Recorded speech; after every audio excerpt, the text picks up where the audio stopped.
ఇప్పుడు మనతో పాటు డాక్టర్ సేతారావు సైకాట్రిస్ట్ ఉన్నారు. ఈ గంజాయికి సంబంధించి ఎటువంటి యువకులు ఏ రకంగా మత్తు పదార్థాలకు బానిస అవుతున్నారు, వీళ్ళకి ఎటువంటి అవగాహన కార్యక్రమం కల్పించాలంటూ కూడా ఆవిడ మాటల్లో విందాం.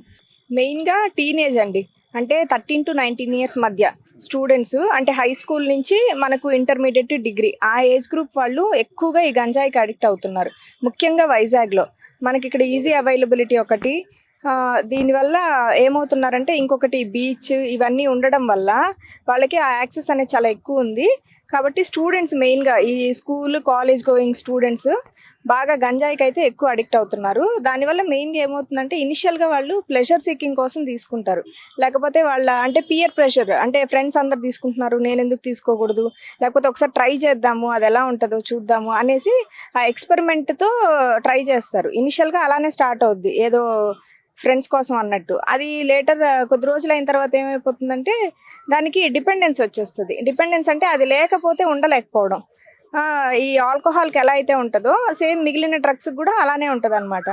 ఇనిషియల్గా వీళ్ళ కంట్రోల్లో అది ఉంటుంది, over a period of time ఏమవుతుందంటే వాళ్ళ కంట్రోల్లోకి వీళ్ళు వెళ్తారు.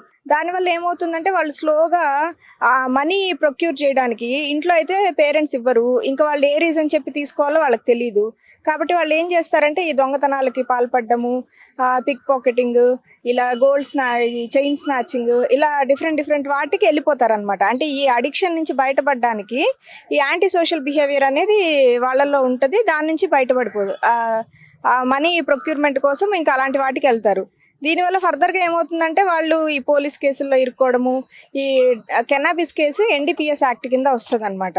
అది మనము ఈ కెన్నాబిస్ సేల్ చేస్తున్నాము అనేసి తెలిసింది అని అంటే అది శిక్షార్హం, అంటే వాళ్ళు ఖచ్చితంగా వాళ్ళకి శిక్ష అయితే పడుతుంది.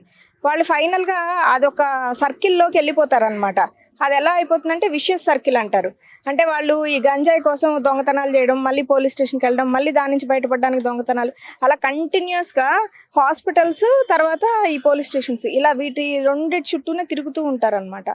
అదొకటి. మెయిన్గా ఇంకొకటి నార్కోటిక్స్ అనేసి ఉంటుంది అనమాట, ఓపియాయిడ్స్ అంటారు. అవేమంటే అవి పెథిడిన్, ఫెంటనిల్, కొకైన్, హెరాయిన్ ఇవన్నీ దాని కిందకు వస్తాయి.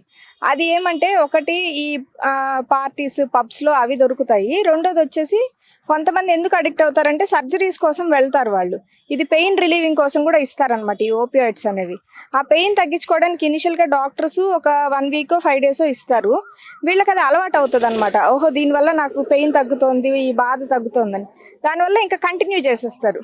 ఈ కంటిన్యూ చేసేయడం వల్ల ఏమవుతుందంటే వాళ్ళటు దాన్ని వదులుకోలేరు, ఇంకా ఆ పెయిన్ థ్రెషోల్డ్ కూడా పెరిగిపోతుంది అనమాట. అప్పుడు వాళ్ళకి 2 ఆప్షన్స్ ఉంటాయి. ఒకటి ఏమంటే ఓపియాయిడ్ సబ్స్టిట్యూషన్ థెరపీ అని అంటారు. అంటే ఏమంటే ఆ ఓపియాయిడ్ ప్లేస్లో మనం ఇంకొక డ్రగ్ ఇస్తాము, అది అండర్ కంట్రోల్ ఆఫ్ డాక్టర్ అనమాట. అంటే వాళ్ళు రోజు వచ్చి డాక్టర్ దగ్గరకు వచ్చి ఇన్ పర్సన్ పేషెంటే రావాలి, వచ్చి తీసుకోవాలి. అదొకటి. లేదంటే దానికి యాంటగోనిస్ట్ అని ఇంకొకటి ఉంటుంది. అది అలాగా 2 types ఆఫ్ ట్రీట్మెంట్. మేడం, కొంతమంది యువకులు పిల్స్ వాడుతున్నారు. అంటే అది మామూలుగా మనకి మెడికల్ షాప్ లో కూడా అవైలబిలిటీగా వస్తుంది అనమాట. పిల్స్ ఏవైతే ఉన్నాయో అది వేసుకున్న వెంటనే వాళ్ళకి ఒక రకమైన మత్తు వస్తుంది. అండ్ అది జనరల్ గా ప్రతి మెడికల్ షాప్ లో దాన్ని విక్రయించడం, అది ఇల్లీగల్ అయినప్పటికీ కూడా మెడికల్ షాప్స్ లో కొంతమంది దాన్ని యూజ్ చేస్తున్నారు, అమ్ముతున్నారు. దీని మీద ఏమంటారు అసలు? ఈ పిల్స్ అనేవి మెయిన్ గా బెంజోడైజపిన్స్ అని అంటారు. అంటే అవి నిద్ర కోసం అవి డాక్టర్స్ ప్రిస్క్రైబ్ చేస్తారు ఆ టాబ్లెట్స్. మెయిన్గా అవి వితౌట్ సైకాట్రిస్ట్ ప్రిస్క్రిప్షన్ అసలు డ్రగ్స్ అనేవి సేల్ చేయకూడదు అనమాట మెడికల్ షాప్లో. ఒకవేళ వాళ్ళు సేల్ చేస్తున్నారు అనేసి తెలిసిందంటే మెడికల్ షాప్లో కూడా ఈ డ్రగ్ కంట్రోల్ అథారిటీ నుంచి వాళ్ళ మీద కేసు వేయచ్చు, లేకపోతే ఆ మెడికల్ షాప్ని క్లోజ్ కూడా చేయొచ్చు. మెయిన్గా ఏమవుతుందంటే డైజపామ్, క్లోనజపామ్, ఇంకా నైట్రోజన్ టాబ్లెట్స్ అని ఎక్కువ దానికి అడిక్ట్ అవుతుంటారు అనమాట. ఆ టాబ్లెట్స్ వల్ల వాళ్ళు ఫస్ట్ ఇనిషియల్గా ఒక ఎక్స్ అమౌంట్ ఆఫ్ డోస్ తీసుకుంటున్నారు అనుకోండి, వాళ్ళకి కొద్ది రోజులు అయిన తర్వాత ఆ ఎక్స్ అమౌంట్ ఆఫ్ డ్రగ్ వాళ్ళకి సరిపోదు, దానికంటే డబల్ ట్రిపుల్ వేసుకోవాలి. అంటే వాళ్ళకి సేమ్ ఆల్కహాల్ లాగే ఒక అమౌంట్ ఆఫ్ తీసుకున్నప్పుడు వాళ్ళకి ఆ ప్లెజర్ ఏదైతే వస్తుందో సేమ్ అమౌంట్ దాంతో వాళ్ళకి ఆ అడిక్వేట్ ప్లెజర్ అనేది రాదనమాట. దీంతో కూడా ఆ నిద్ర కోసం తీసుకుంటారు. లేకపోతే కొంతమందికి ఏమంటే యాంగ్జైటీ ఉంటుంది, అంటే ఫర్ ఎగ్జాంపుల్ స్టేజ్ మీద పర్ఫామ్ చేయాలి, లేకపోతే ఎగ్జామ్లో వైవాలో అపియర్ అవ్వాలి. వాళ్ళు ఏమంటే ఆ యాంగ్జైటీ తగ్గించుకోవడానికి ఇనిషియల్గా తీసుకుంటారు, తర్వాత దానికి అడిక్ట్ అయిపోతారు. అంటే వీటికి హై అడిక్షన్ పొటెన్షియల్ ఉంటాయి. అందుకే ఇవి ఏమంటే క్లాస్ ఎక్స్ట్రాక్ట్స్ అంటారు అనమాట. అంటే డాక్టర్ ప్రిస్క్రిప్షన్ లేదే వాటిని ఇవ్వకూడదు, మెడికల్ షాప్ వాళ్ళు ఇవ్వకూడదు. కూడా దీన్ని వాడడం వల్ల ఎక్కువ శాతం కొద్దిగా మానసిక ఒత్తిడికి లోనవుతున్నారు.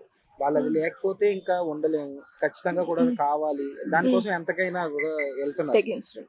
ఇప్పుడు ఈ మన వైజాగే తీసుకుంటే వైజాగ్ లో ఎక్కువ ఇది ఈ మధ్యన కనబడుతుంది. ఇటు లా కాలేజీలు కానీ, అటు ఈ డాక్టర్స్ కి సంబంధించిన కాలేజీల్లో కూడా ఇవన్నీ కూడా పెద్ద ఎత్తున కూడా విక్రయిస్తున్నారు. వీటి మీద ఎలాంటి చర్యలు తీసుకుంటే బాగుంటుంది? అదేమంటే వీళ్ళల్లో మళ్ళీ స్టూడెంట్స్ లో 2 టైప్స్ ఉంటారు. ఒకరేమంటే వాళ్ళు అడిక్ట్ అయిపోవడం ఒకటి, రెండోది వాళ్ళు ట్రేడింగ్ కూడా చేస్తారు. ఆ కెన్నాబిస్ ట్రేడింగ్ అనేది చాలా పెద్ద నేరం అన్నమాట. అది ఎన్డీపీఎస్ యాక్ట్ కిందకి వస్తుంది. అది ఏమవుతుందంటే వాళ్ళు ఇనిషియల్ గా వాళ్ళు ఎవరి దగ్గర వాళ్ళకి మళ్ళీ కొన్ని నేమ్స్ ఉంటాయి, అది వాళ్ళకే అర్థం అవుతాయి. వీడ్ అని ఇలా వాళ్ళకి కొన్ని లోకల్ గా కూడా కొన్ని నేమ్స్ ఉంటాయి. వాళ్ళ వాట్సాప్ గ్రూప్స్ వాళ్ళకి మాత్రమే ఒక క్లోజ్ సర్కిల్ ఉంటుంది. వీళ్ళ పేరు చెప్తేనే వాళ్ళకి ఆ డ్రగ్ అనేది అవతల వాళ్ళు ఇస్తారనమాట. వీళ్ళు ఏమంటే ఇదో పెద్ద బిజినెస్ లాగా చేసుకుంటారు. అంటే ఏమంటే ఇప్పుడు ఈ డ్రగ్ అది ఫర్ ఎగ్జాంపుల్ 100 రూపీస్ అనుకోండి, దాన్ని 1000 రూపీస్ కమ్మినా కొనే వాళ్ళు ఉంటారు. దాని నుంచి బిజినెస్ చేసుకోవడం, ఇంకా వాళ్ళ లైఫ్ మొత్తము దాని చుట్టే తిరుగుతుంది. దాన్ని ఎలా ప్రొక్యూర్ చేయాలి, దాన్ని ఎలా అమ్మాలి, మళ్ళీ వీళ్ళు అందులో అడిక్ట్ అయిపోయి ఉంటారు.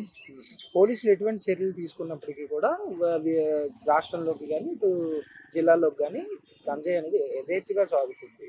దీనిపైన వాళ్ళు ఎప్పటికప్పుడు ఆ పంటను నాశనం చేసినప్పటికీ కూడా అన్ని పరిస్థితుల్లోకి ఈ గంజాయి అనేది వస్తుంది. ఏ రకంగా దీనిపైన చర్యలు తీసుకుంటే బాగుంటుందని ఒక చర్యలు చెప్తారు? ఆ యాక్ట్ అయితే చాలా స్ట్రిక్ట్ యాక్ట్, ఎన్డీపీఎస్ యాక్ట్ అనేది. అంటే ట్రేడింగ్ అనేది అంటే ఒక మనిషి ఒక 5 గ్రామ్స్ మించి వాళ్ళు కనుక తీసుకుంటున్నారు అంటే వాళ్ళ ఒక అమౌంట్ ఉంటుంది. అంటే ఇంత అమౌంట్కి మించి వాళ్ళు హోల్డ్ చేస్తున్నారు అని అంటే వాళ్ళని ఖచ్చితంగా నాన్ బెయిలబుల్ వారెంట్ అనమాట. అసలు వాళ్ళకి బెయిల్ కూడా రాదు, వెంటనే వాళ్ళు పోలీస్ కస్టడీలోకి తీసుకుంటారు.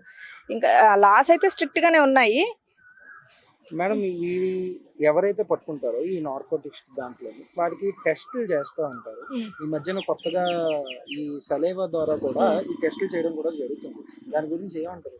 అంటే మన బాడీలో ఉన్న ఫ్లూయిడ్స్ అన్నిటిలో కూడా మనం తీసుకున్న డ్రగ్ అనేది ఉంటుంది. ఫర్ ఎగ్జాంపుల్ సలైవాలో కానీ, లేకపోతే మళ్ళీ హెయిర్లో ఉంటుంది, నెయిల్స్లో ఉంటుంది, యూరిన్ శాంపుల్లో ఉంటుంది, బ్లడ్ శాంపుల్లో ఉంటుంది, అన్నిట్లో ఉంటాయి. ఈ పార్టీ డ్రగ్స్ ఏమంటే మొత్తం అన్ని శాంపుల్స్ తీసుకుంటారు, ఇంక్లూడింగ్ హెయిర్, నెయిల్ శాంపుల్స్ కూడా తీసుకుంటారు. అవి చూసి అంటే ప్రూవ్ చేయడానికి, వాళ్ళు ఖచ్చితంగా తీసుకున్నారు అనేసి ప్రూవ్ చేయడానికి.